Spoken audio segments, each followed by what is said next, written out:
Hello there and welcome to the Windkiller channel once again. I've been AFK for a while, but I think it's time for another battle report. Yes, hello there, and we are back with another battle report here, and it's been a while. It's been a while. I haven't been doing as many battle reports as I've been wanting to. It's due to a lot of reasons. I haven't done too many videos either, so I thought this is the time. I wanted to do a series of battle reports on this ongoing online tournament, Cripple tournament. This will be the 20th editions, um, and so far I participated in every single time since the 6th edition, I think. My placement haven't been all too beautiful as far as I recall. Let's see if we have a look here. I think it's been like my first time joining was in 12th place, and something similar the next time turned into I was actually 5th, and then the next time, how did it go there? Less 9th place, so within the top half. So anyway, this would be my 4th time participating here. And as mentioned, I haven't done as many battle reports as I would like, and particularly now with the new Saurian Ancient book. I think there's plenty to talk about. And I want to show some of all the haters of the new book here to show that there's still real decent strength in them, and they are definitely not the strongest army, but they're definitely not that weak either. I think obviously I'm one of the block players, so I enjoy playing the blocks, which obviously makes the book probably stronger, because the skirmish part of the book has taken quite a beating, which I'm talking about in one of my videos where I do a I'm not supposed to play that game. I'm doing a review on some of the units, and it's quite clear that the skirmish part of this army has taken a considerable hit.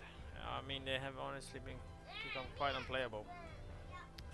One of the things to mention is that the Taurosaurs losing all the big monsters, is losing all the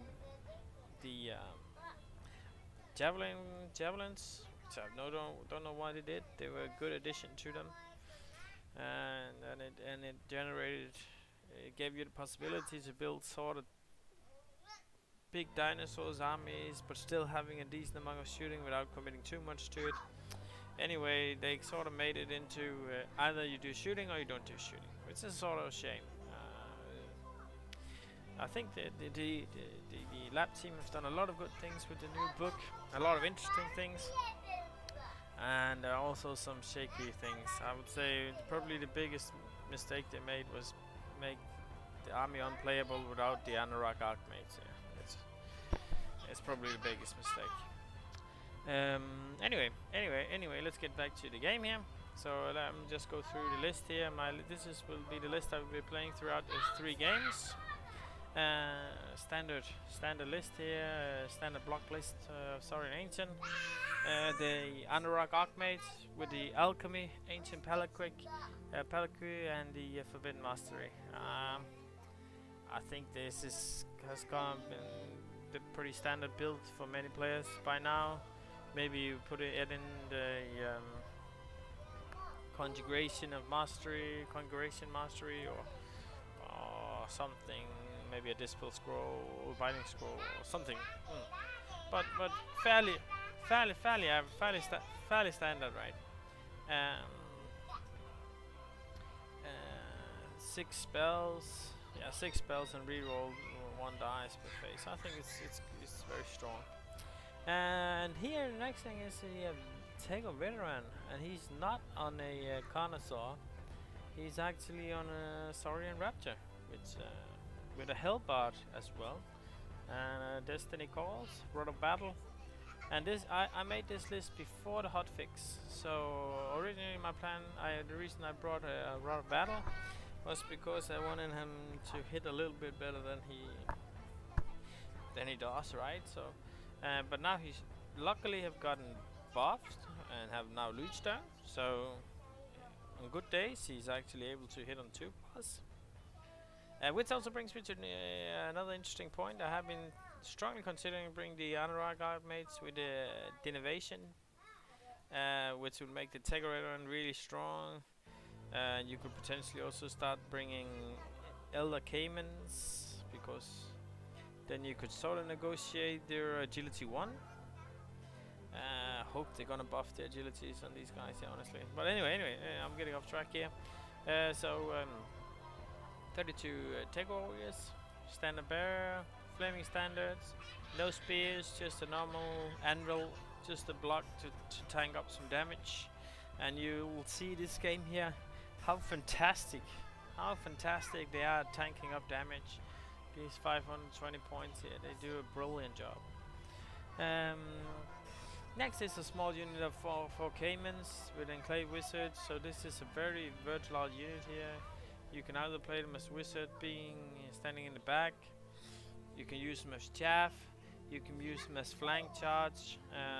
You can use them as scoring units. It's a very nice, small, niche unit here. I'm considering maybe if I should find a way to bring 2 of these units here. But it's difficult to find 300 points, so for now I'm just doing 1 of them. Next one is an interesting unit. I don't think many play with this sort of unit here, because it has the Enclave Wizard and then just 30 skinks. They don't have spears, they don't have Rending Banner, they don't have Terracutas to buff them up or anything. It's just a small scoring unit that I suppose to which are made to hold cowboys, other big flanking units, say a big unit of riders, or some sort of Tusker riders, or Chaos riders, or Chosens, anything that has a lance that don't do too well into parry and regeneration. And so the next one here is obviously the main force of the army here is the 28 Tego Guards here with the Great Weapon and the Kuro Stone. So they are like the stone of the army here, right? This is where everything rally around. And then this Tego veteran here on the Saurian Raptor obviously goes with the 9 Raptor Riders here. Light Lances and Banner of Speed. I don't think many people have talked positive about this combination here, and probably in this game here you will see why. However, I played 7 games so far with this list here, and I think, except if I include this one, this will be my 8th game. And if you only look at the 7 games, I think I won 6 out of the 7 games versus decent opponents. And the 9 Raptor Riders are doing good. They're good. It's a good unit. I'm not really sure why they get so much flack. And obviously, I wish they had the old lances. I hope they're gonna bring back an options to put either Hellbards, light lances, or lances. But they've been upgraded again. They also got loot stones on my army here. I submitted this army list before the hotfixes, and luckily after the hotfixes, this army has actually been upgraded a little bit here. The Raptor Riders got a loot stone, the Tego Riders got a loot stone, but the 30 Skink Warriors has lost 1 armor, which is sucks. Because yeah, it's whatever. Yes, that's my list, and my opponents today is the Martin 9/8, it's called. Long veteran of this tournament here. I think he even won the tournament 2 times. He's a strong player, a good player, and a nice player.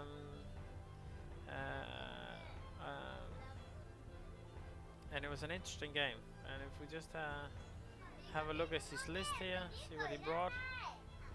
So this is his list. He's playing the Vampire Covenant with the Vampire, the standard Achilles vampire with the chromosome rage on the skeleton steed, and everything else. He opted into a death cheater, right? I think there are sort of builds where you go with 1+ reroll, all this kind of different things here.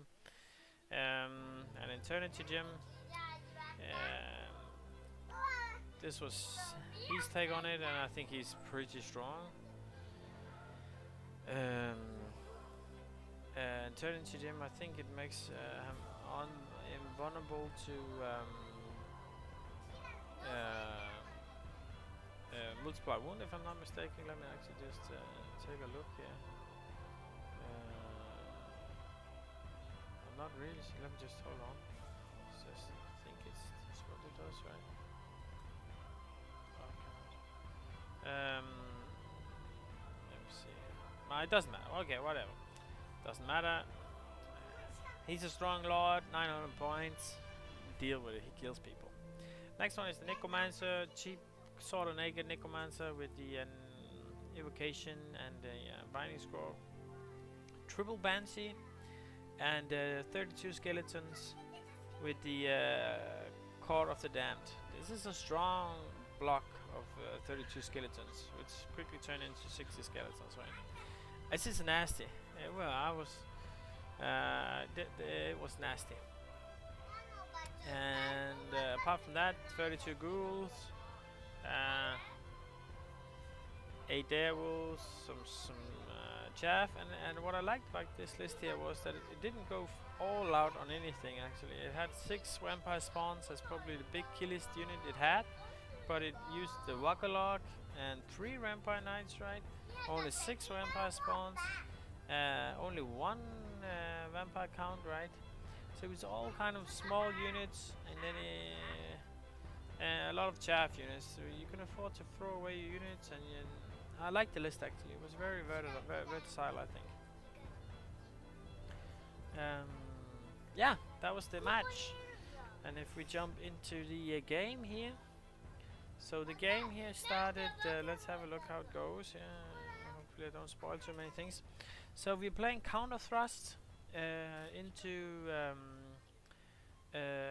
secure the target. So, and our spells goes something like he picks, I can't quite remember, but I pick a lot of combat orientated spells. He has all these host and banshees, so I pick both glory of goal of glory and flaming sword, so I have a lot of magical attacks. And obviously forbidden mastery, I pick pyroclastic flow, I think it was. So I have 1 magic missile plus which one? I think it was silver spike. I think I went with silver spike, which was a mistake because I didn't know that his lord couldn't take multiply wounds. But it turns out he don't take multiply wounds. So I should probably have gone with quicksilver instead. Yeah, but in any case, the reason I also took it was the vampire spawns. So I thought maybe I would be able to shoot them down, or shoot one of them down as well. The game starts off with he deploys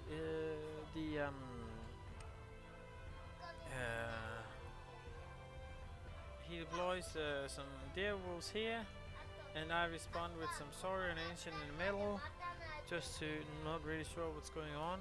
And then he places, I think it's a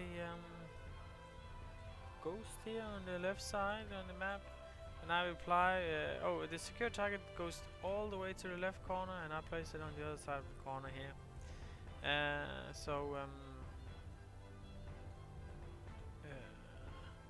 I reply with some skinks here. My idea was, I was honestly pretty surprised how he was gonna, he played it out, but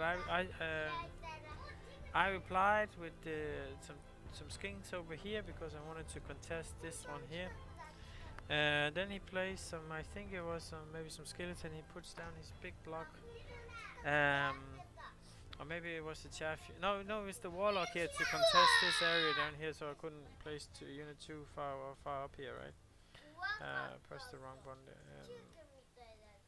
Yes. So let Let me just go to the next picture. So the next picture here is so yeah, so that's what he went with, and then he placed all his unit. As you can see, he barricaded himself very much to the left side of the map here to go and try and control. His battle plan was to control this marker here, and then well, obviously he placed all his units before I did, so he didn't really know how much I was gonna commit to this secure target here. Originally I wanted to place this terror rider here, but I made a placement mistake here, and he couldn't fit. So he ended up in a decent bad spot where he doesn't really have access to anything good from here, right? It's gonna take him a long time. He's gonna take him quite a while before he can do anything threatening from here, right? But this is the setup, right? He do vanguards with his Varlock. Put him here. He vanguards the vampire spawns here. I put my gorilla skinks here. My plan is to shoot the Warlock with my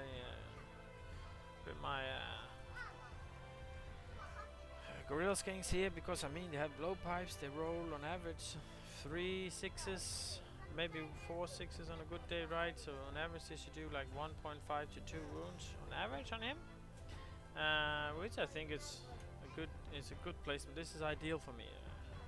The setup here for me, being able to hit him with my skink plugins, is very good for me. And he decided to place the his lord outside of the unit here from the I was a little busy from the vampire knights here,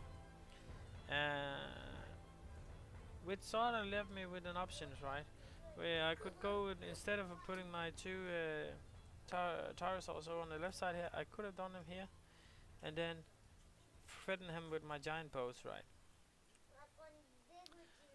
That was definitely a possibility. However, I decided to opt into this one here because the game plan I had here before the game started was that this unit here is awfully placed, but it happens.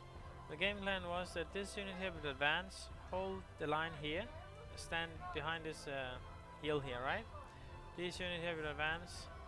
This unit here will either go here or here, depending on the situation. This unit here will advance here, and then the temple guards here, they will stand like here, be ready, and then the skinks here, they will retreat. And then the temple guards will advance, depending on the situation and how my right flank is gonna come along.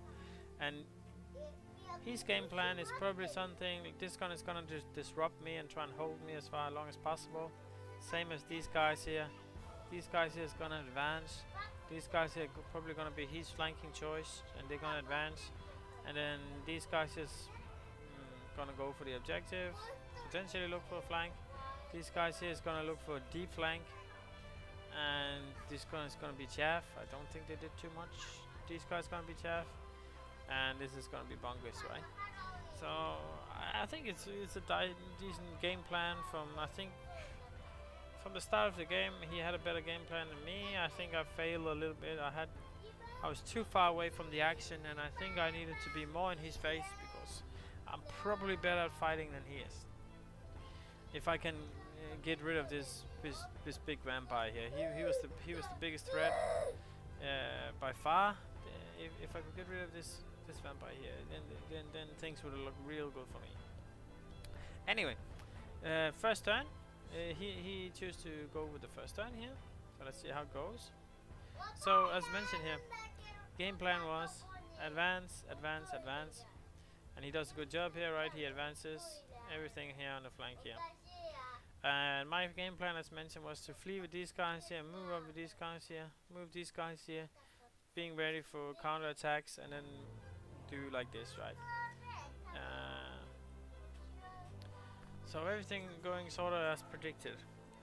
He rolls a high magic flux phase, and it's pretty nasty. He gives a lot of spells. I forget, but he get like corruption, and I think he lands the.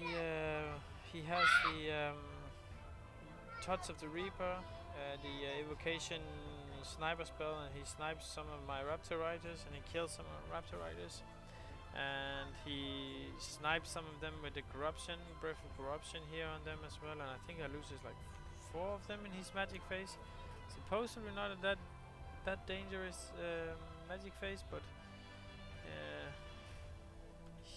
it was a pretty good phase. Yes, because here we look. This after this is start of my turn turn 2 after moon phase, right? And as you can see here, I lost 4 Raptor Riders, and so my tactic here takes into place, right? We advancing here with the skinks up here. So if he charges here, I can flee. I needed a 5 to flee on the other side of the Gaimons here, and I think he needed a 7 to here, and plus another 7 to here, so it was like 15 to hit the Gaimons here, and then I could free shoot him, right? These guys here is in the flank of these guys here.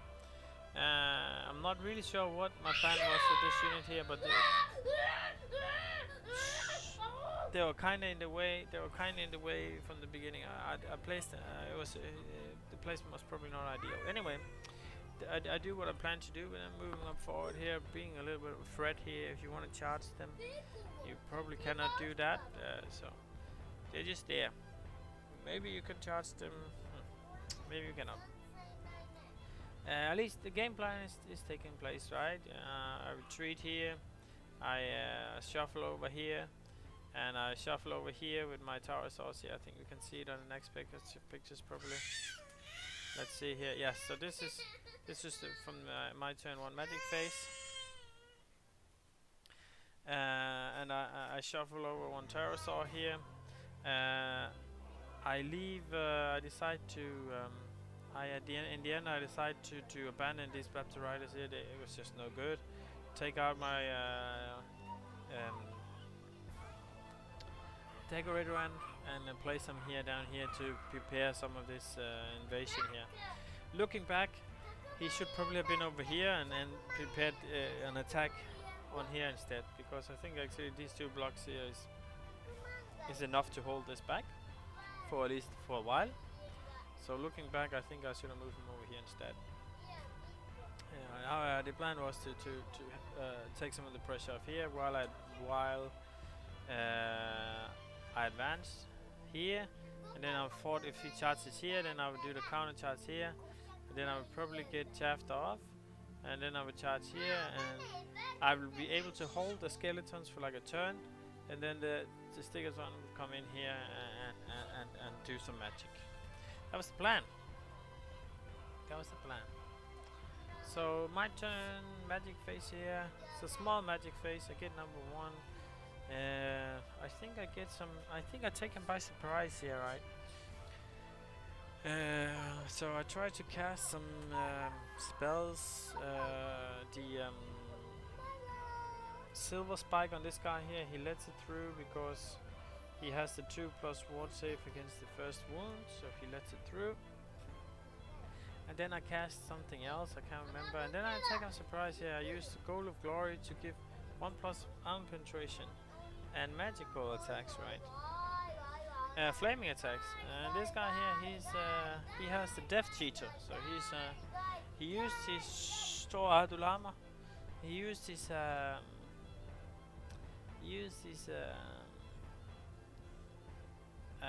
this whatever the item's called. He used the 2+ ward save against the first wound on the silver spike, right?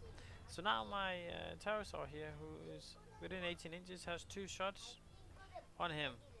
Now with IP 5, and he hitting on 3s. Now he hits on 4s, right? Not too bad at all, honestly. Not too bad at all. So I decided to go for that, take the chance here. Nothing happens though. So that's my turn 1, and then his turn 2.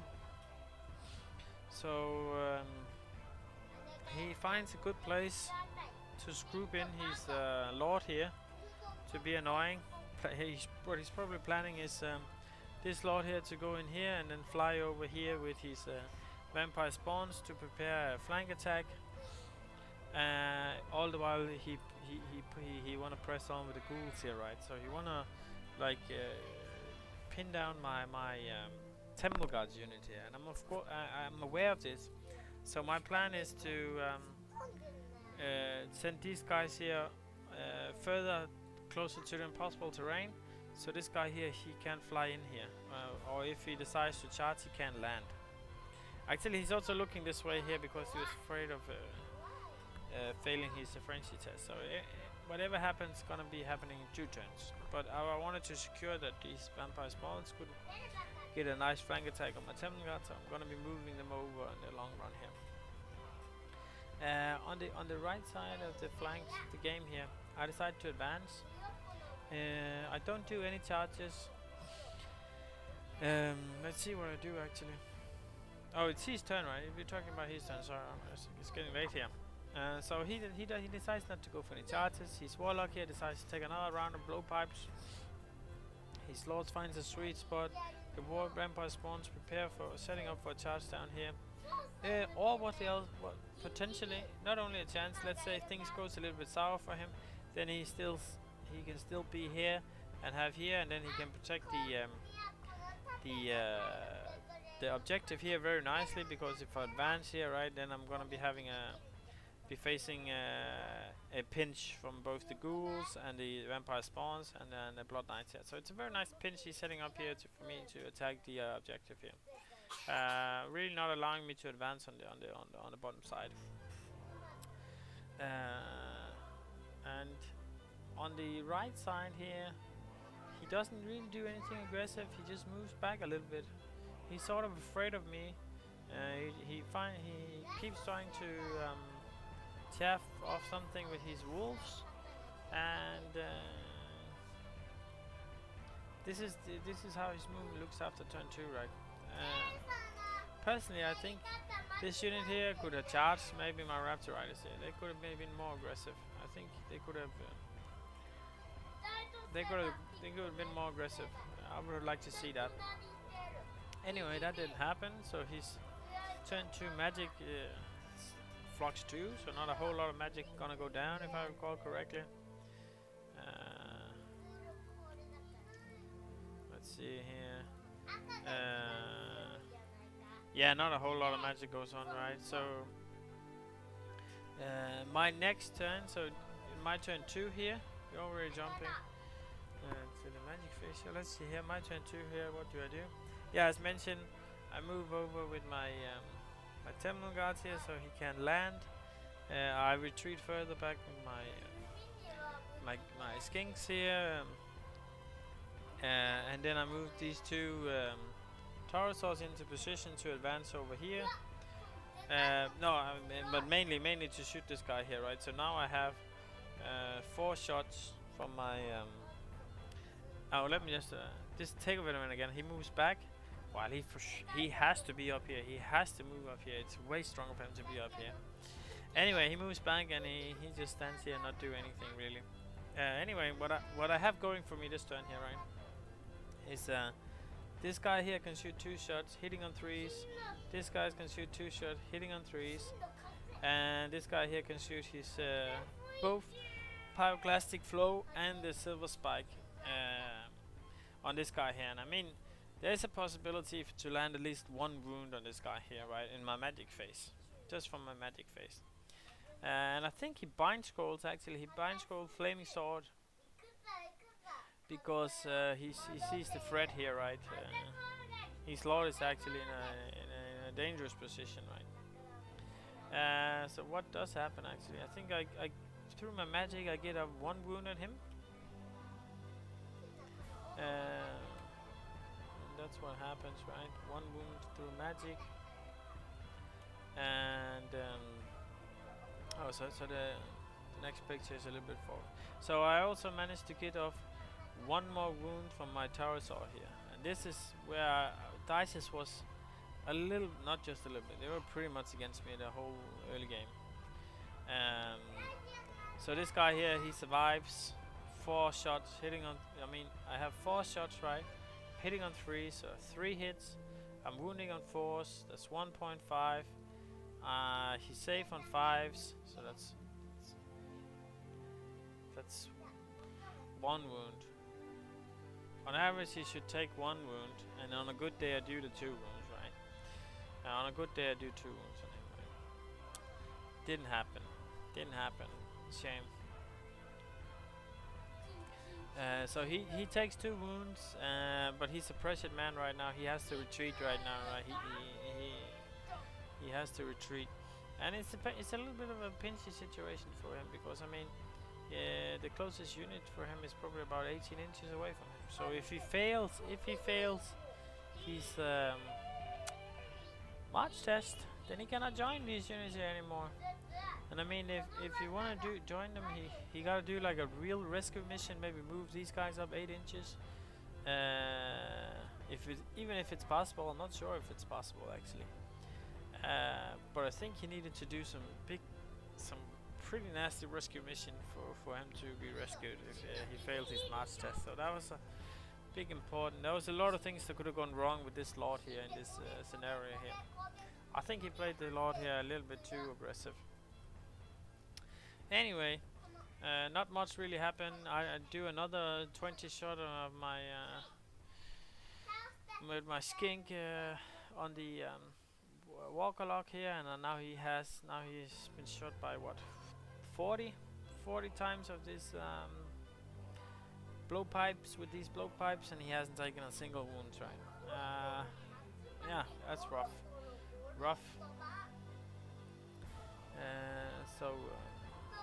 I mean, on average, I should have done by now, what, close to 4 wounds? I should have killed him by now. Instead, I've done no 2 wounds. So, anyway, his next turn here, he decides to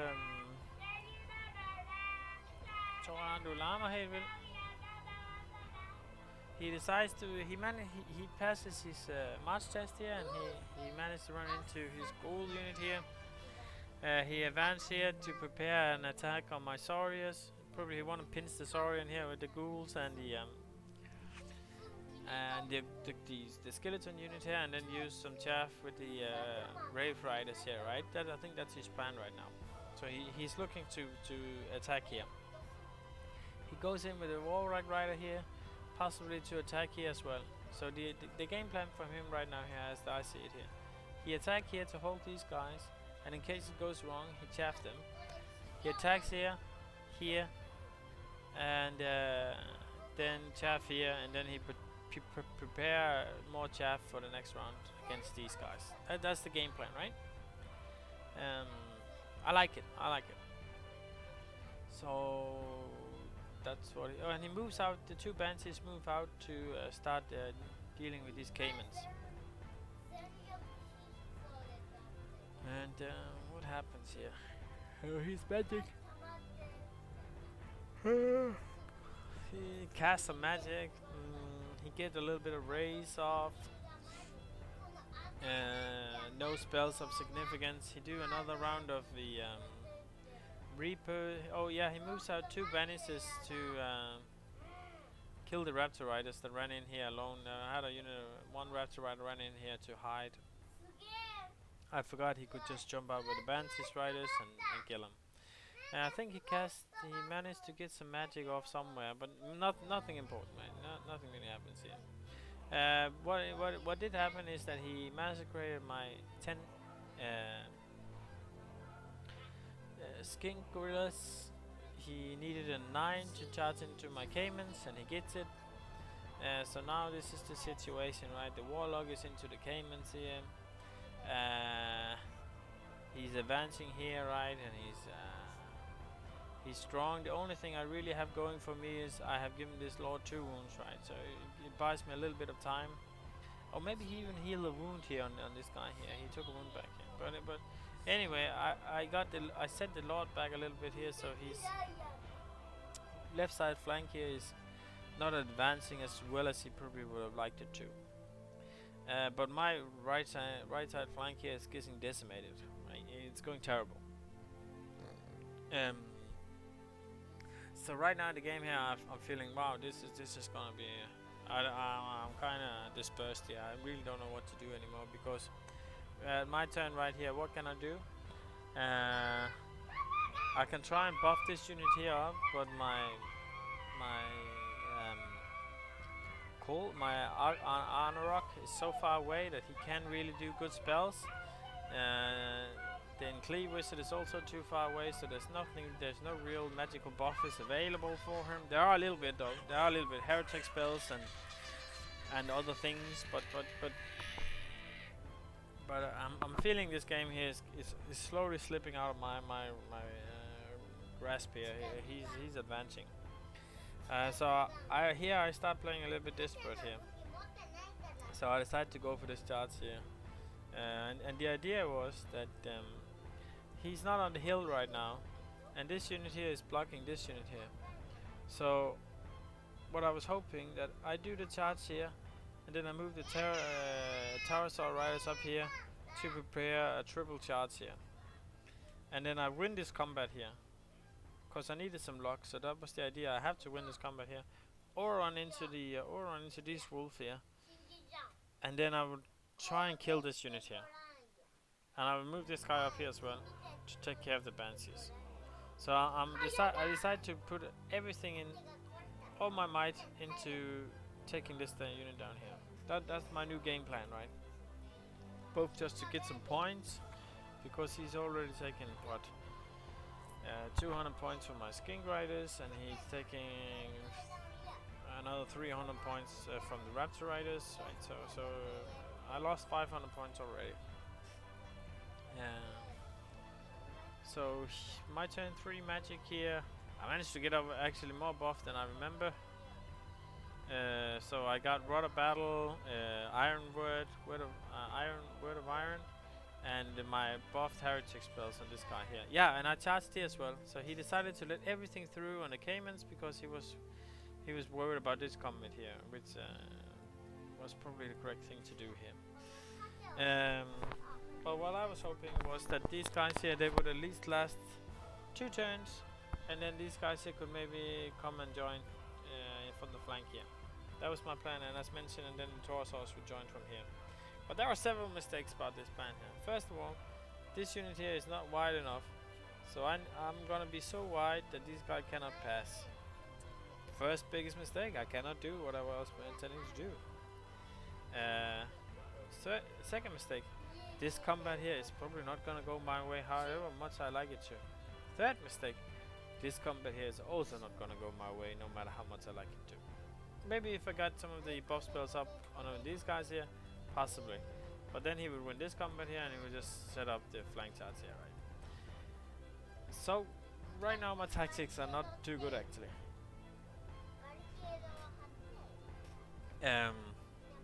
So my turn 3 combat phase goes something like this. Let's see how it goes. Yes, it goes better than expected.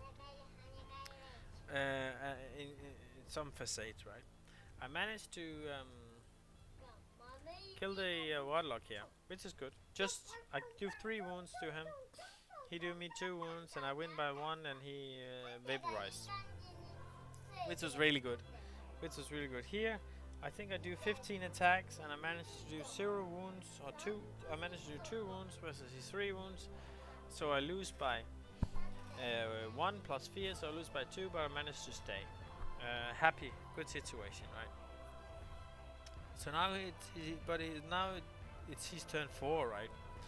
And it's his turn to buff off these skeletons here, right?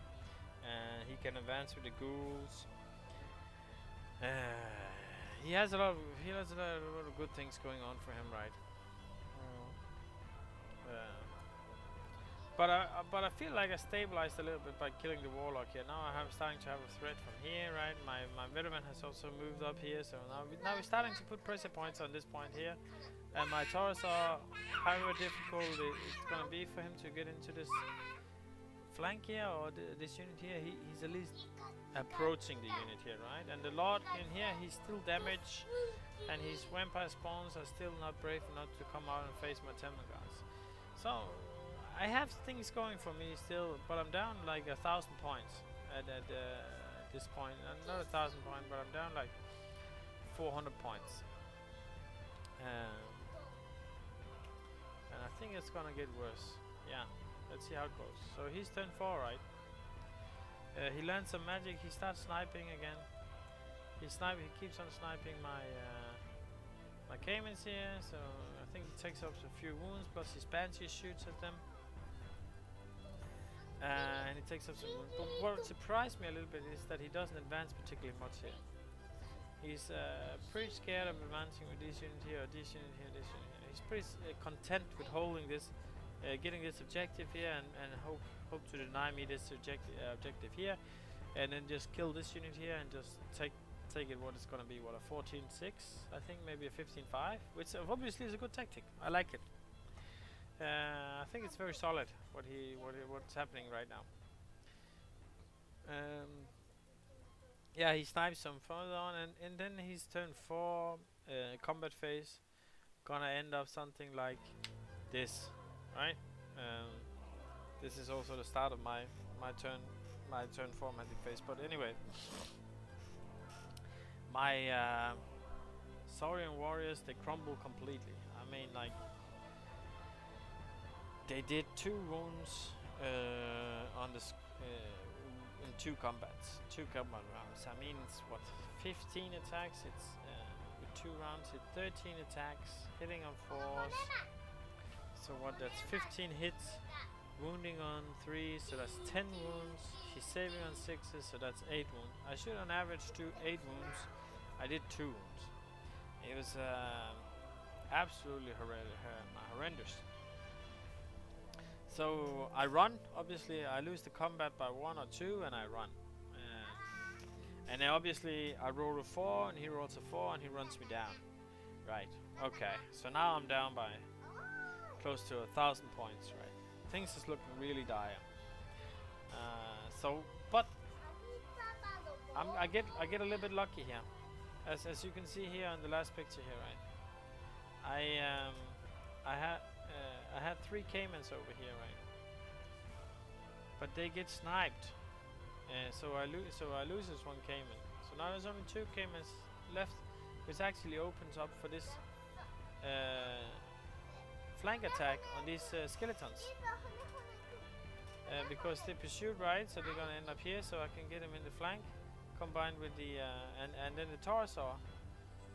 Just able to see. It's just able to see the skeleton units go 4 inches, and I think I can just see the 2 to 2 last ranks of the skeleton unit with my pterosaur here, allowing me to get the charge here, right? So I decide now it's the time. So my caimans, let's take just a little picture here. So I decide it's time. So I go in here, my caimans go in here. Combined with a pterosaur charge, and the Tego veteran goes in here, and he gets holded off by a champion in this unit here. He does, yeah. I actually didn't know there was a champion in there, so unexpectedly I'm getting chaffed here for quite a while. And here's the tactic: is that I move these skinks to look this way here, which I do not know why I do. I have no clue why I move the skinks as I did here. I think it looks terrible. Anyway, I move up the temple guards here. Oh, I think I was actually contemplating to flee. Because if he was gonna declare charge here, I was gonna flee and then counter charge. Because this guy, he can't make way, right? So I can just kill the ghouls, hopefully quickly, and then crumble the lord, right? That was the plan. That was the plan. I think that was the plan at least. Anyway, my turn 4 here. So I managed to get some spells up. Actually, I managed to get my boosted heretic spells up on the skeleton units, and awaken the beast plus strength on my caimans. So now the caimans hitting on 2s with the claws and tooth and wounding on 2s. It's not too bad. 7 attacks. It's a decent striking unit on it, right? So let's see how here the magic phase goes. Not the magic phase, but the combat phase goes like, I think it takes down how many? What 12, 13, 13 skinks, 13 skellies, and he kills something like he does like something like 1 wound on me. So now it suddenly looks pretty good for me actually. Like this is his turn. We're looking at his turn 4 now, right after moon phase. But he's getting a little bit worried here. So he starts tapping me en masse. He moves in with the shaft here to stop the Tango guards here. And he barricade himself against with the ghouls here. And he moves his lord down here. And he chaffed me over here with the giant bats over here. So what you can see here right now is that he's starting to contract and preparing to defend his lead, because he's still in the lead and he still have the objective, and as I gave up my caimans here for the charge here, I'm no longer able to get this objective here. So there's only one way for me to take the objective. It's advance with these guys here or these guys here, right? And he just chaffed these guys up here, so I'm in the flank on these guys. So even if I manage to kill them all and can perform an overrun, I'm going to be running this way here.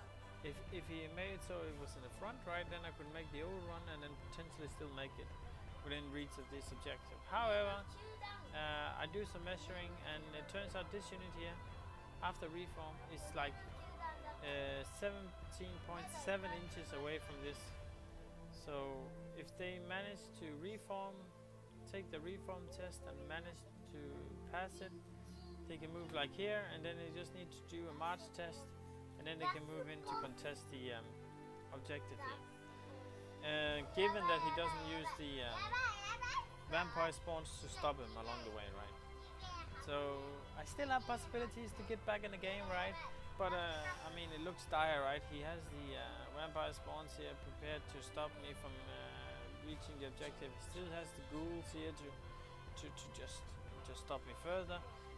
This combat here, he has double ray spells, so it's getting it's hard to get through all these skeletons, right? I mean, I don't have that much firepower. He has more heal to heal up these guys, so he can get his champion back to hold my veteran for one more turn. So overall, I think he's stabilizing, and he's aiming quietly for a 12-8 victory here at the moment. So he's turn. I think this is his turn 5. Yes, he's turn 5 here. He rolled low on magic, right? So he has 2 magic. He can cast 2 magic. So he chooses to cast a spectral blade here, right? Which I mean does good with this count of the dam with 8 strength 5 attacks. I mean, that's good on my Taurosaur. However, with the enlightenment, I have the enlightenment spell here, so it's -1 to wound, so he only wounds in 6s. This is very big, allowing my Taurosaur to probably survive for longer than it should. He moves back with his banshees. He gets ready. I'm not really sure what these ghouls here are planning to do now, I must admit. I think this was probably a pretty big mistake from him, because here if I charged with my Taurosaur into these bad saurian here, then if I get an overrun, I can hit them in the flank, right? And I think I needed a 10. I think I need a 10 to hit them. Anyway, still this combat here is probably still in my favor, right? He do get the reroll to hit, and I think he also get one. He get a raise up, and he raises like 8 skeletons or something like, and he raises some of the deer wolves, so he holds my Tegobrana even longer. And he chaffed off the Taurosaur decently here, so I can do double Taurosaur here, Taurosaur charge here. So right now it's looking like a decent defeat for me, right? I mean, like right now I'm probably gonna be losing this one and this unit here, and I can't take the objective, and then I take this one here and this one here and this one here,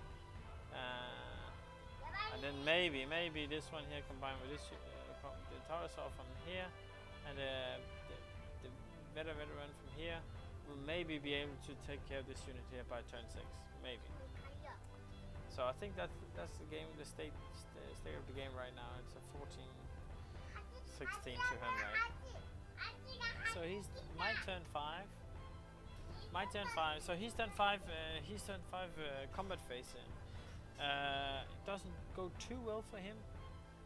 So I managed to take down I managed to take this unit down to 9 skeletons. And I take also the core of the damage down to 1 wound. And I'm still decently fighting, right? I'm only taking 2 wounds on my Taurosaur. My caimans are still alive. So I mean, like, I'm probably gonna win this combat now, right? But it's gonna be my turn, so I can't punish it in any decent manner, right? Anyway, my turn 5, right? Turn 5 here. So this is after combat and magic, apparently. So let's just see what happens here. So my Taco Guards, they charge here, right? So the idea here is when he's I charge these guys here, I kill him in 1 turn, I combat reform, so they look this way here. So when his vampire spawn charges my skink unit here, he's only gonna be able to hit with 2 or 3, maybe 2 vampire spawns, and I'm gonna pass my leadership test, and then he's gonna have a flank attack from my Taker warriors, and I'm gonna be able to kill him. That's the idea, right? They french it, right? They can definitely fail a French test, right? So here's what I'm aiming right now is to take some points down here, because I mean, like, sure, I'd taken the skeletons here. I killed the skeletons as well, so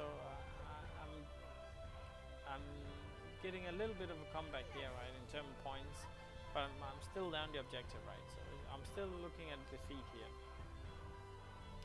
I do get the charge here, right, on the bats here, and I reform. Like, take a look how I decided to reform my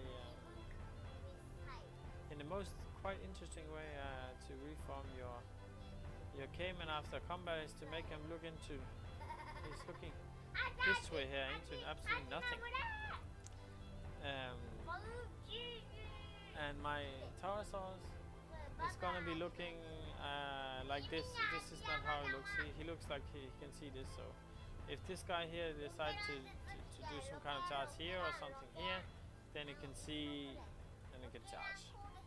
And if he decides to charge the Taurosaur here, then I would just flee, and hopefully I would rally. That's the game plan, right? So this is my turn 5. Magic. I get magical attacks up from my Taco Guards, so I should have a good chance of killing these spawn hosts here. I move, and this is the beautiful part right here. Here's some very lucky things here. The skinks, they advance 6 inches, so right now to the objective here, I think there's just 11.7 inches up to here. So for me to be able to draw or win this game here, I need this unit here to fail their charge on this one here.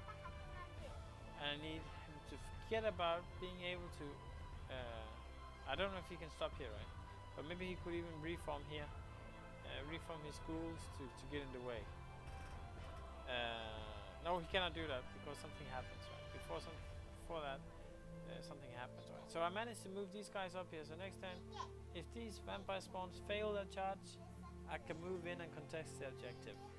And then I'm probably looking at a draw, or possibly even a minor victory. Because then I'm taking down what? I'm taking down the card, the waterlord, some spawns, some spirit hosts, and he has taken down what? He's taken down some skinks, big unit of saurian warriors, and some raptorites. So I'm losing by a few hundred points at the moment, right? I'm only down by a few hundred points. So everything is not totally bad. So let's see what happens here. So this is my next turn here, yeah. It's actually his turn. His turn 6. So what happens here, right? It was the Taurosaur that fought here, the bats here. It managed to get the overrun into the ghouls in the flank on a 10, which was lucky.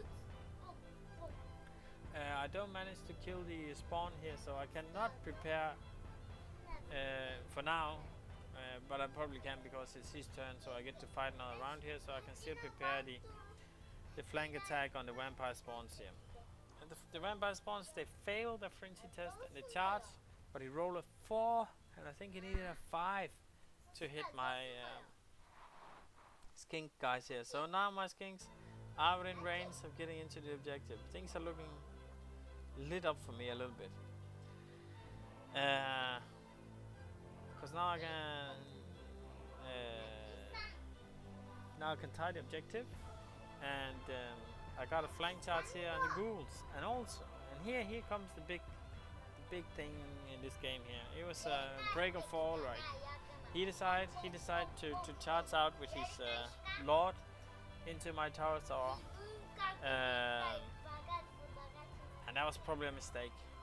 And then he taps off these guys here, right? And he decides to charge here with his lord, and I had just charged the ghoul, so I'm still getting impact hits. I have stomps, I have attacks. I mean, I have a lot of static combat resolution, so if he doesn't take down this Tarasaur 6 wounds, resilience 6 in 1 turn, then the Lord is gonna pop to a combat resolution, right? So that was a big risk, a big chance, and probably a game costing mistake, right? But I can see the idea, right? You go here and you go here, you overrun here with your Lord, so you take this combat here first, right? You fight, you kill him, you overrun, you hit the skinks, and then you fight again because these guys charge. So I mean, like he gets the Taurosaur and the skinks, and he can probably prepare the last needed charge to take care of the temple guards and clean the table, right? That was probably the idea. I would say it was a risky one, but it wasn't totally insane, because I mean, like, these guys here could potentially also decide if this guy runs, right, then I mean these guys could also follow the charts, and things could have gone both ways here, right? But how it goes is, I think it's gonna look like something like this, right? Boom! I killed like 7 or 8. I think I killed like 10 ghouls, and the warlord, he crumbles completely. He does 0 wound. He does 0 wound to my. He does 1 wound to my Taurosaur, and he just pops, and from the pop the game is pretty much over, right? He pops, he loses his banshees. Oh, and I forgot to mention here, my Tegovan actually lost from when the Taurosaur died here. He started running because of my Cayman started running, so I was losing a lot of points here actually from small things. Anyway, they rally. I managed to kill the Lord. I managed to pass. There was a tricky situation here, right? It's the last thing I will talk about here. I could do the charge here actually, because I managed to kill the spirit host here, right, in reform, and now I can get the charge on these guys. And I only need like a 5, so it's kind of like an auto charge, right? But if I charge, this unit here needed to do a march check due to these guys here on a leadership of 6 instead of 8 plus reroll. So sadly I couldn't charge these guys down here without it being too risky from not being able to contest the objective. So that was a shame. I mean, there was a world where you could imagine. Nope, just yeah. I decided not to go for the charge and take the safe. So I got the 8 plus leadership with reroll, so I could try and go for the. So I went and contest the objective. Here the last ghoul combat goes something like I kill everything except for 1, I think.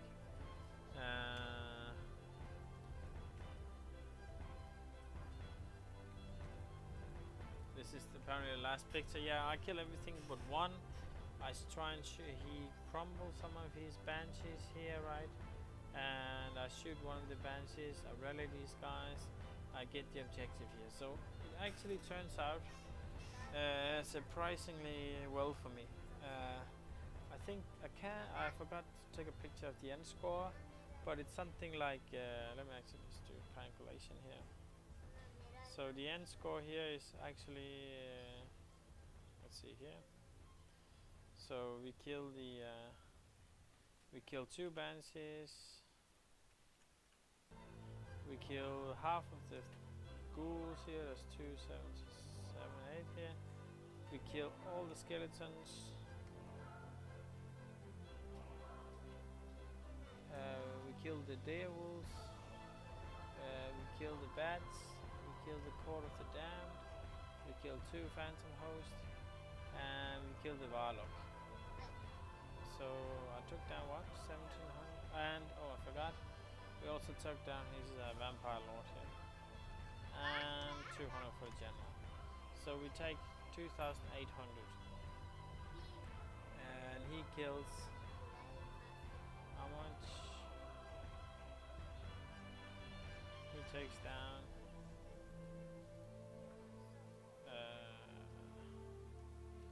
520 from the Tiger Warriors.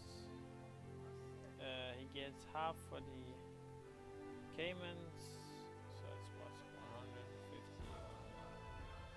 Let's give him 160 here. And then he gets 9 Raptor Riders, skink gorillas with blowpipes, and 1 tower saw. Does he even get a tower saw? Can't remember. Did he get the tower saw? Yeah, he does. He do get 1 tower saw, right? So 1 tower saw dies as well. So that's another 417. So it's a decently close game, right? I win by like 600 points, 700 points, and we tie for the objective. And the end score is, I think it was a 13-7. 13-7. So overall, an exciting game, right? An exciting game, good game, and honestly, I have thrown away the game.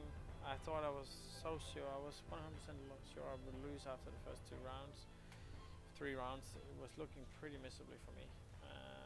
But I got some good dices, and he decided, he threw the game away, right, with the charts from his vampire lord. It's hard for me to see. I think I played a decent game, honestly. Though, I mean, like the Tiger Warrior, the Tiger Warrior from here, he should have been a little bit more over here.